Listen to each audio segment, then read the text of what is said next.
Bienvenue. Aujourd'hui, nous allons plonger dans l'art de la guerre de Sun Tzu, ce traité millénaire qui va bien au-delà des champs de bataille. Ce n'est pas seulement un livre de guerre, mais un manuel universel de stratégie, de leadership et d'intelligence.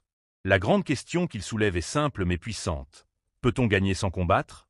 Il y a plus de 2000 ans, en Chine, Sun Tzu a rédigé 13 chapitres de réflexion et de méthode pour affronter l'adversaire avec ruse, prudence et efficacité. Mais ces enseignements ne sont pas limités aux armées. Aujourd'hui encore, on les applique en affaires, en politique, dans la gestion d'équipe ou même dans nos relations personnelles. Car la véritable essence de sa pensée est claire. La meilleure victoire est celle qui s'obtient sans livrer bataille.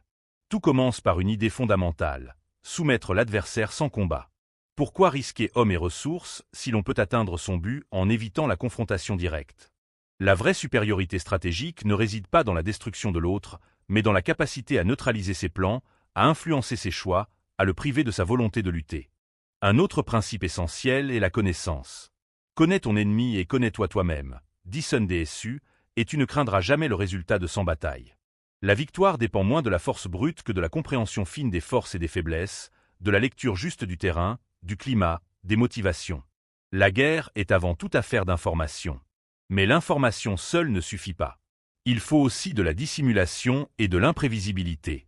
Ne jamais dévoiler ses plans, ne jamais laisser ses intentions apparaître trop tôt. L'incertitude affaiblit l'autre, le force à se disperser, à perdre l'initiative. C'est pourquoi l'art du stratège est aussi celui de l'illusion.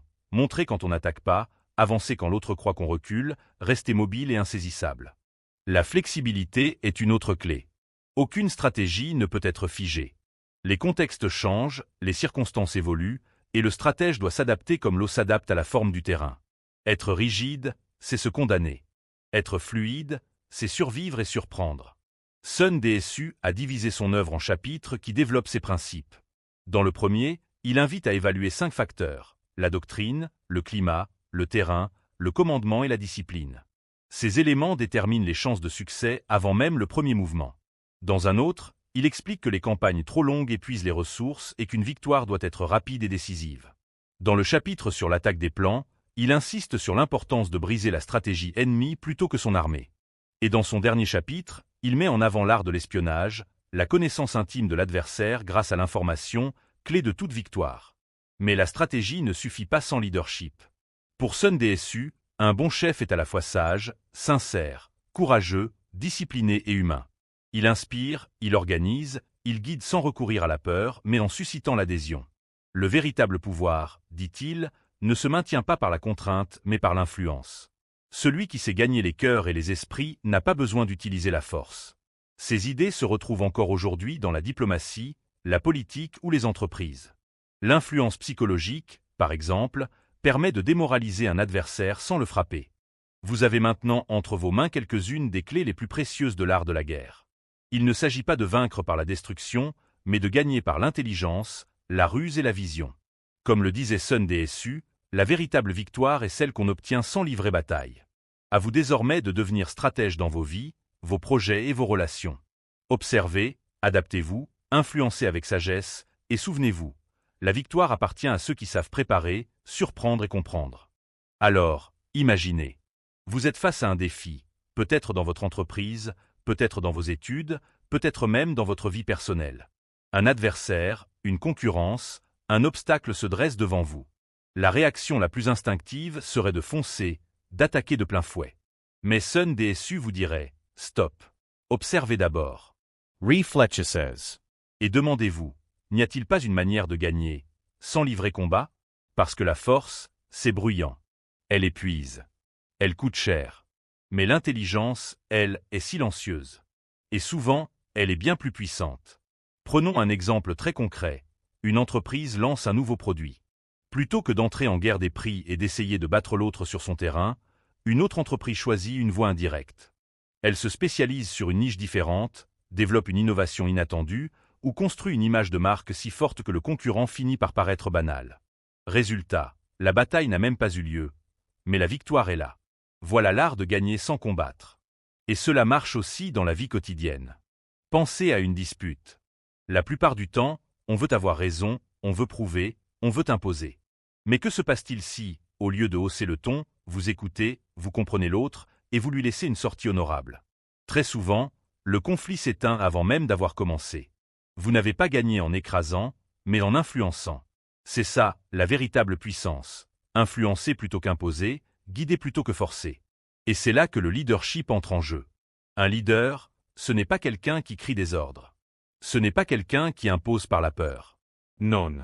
Pour Sun DSU, un vrai leader, c'est quelqu'un qui inspire, qui donne confiance, qui incarne les valeurs qu'il demande aux autres.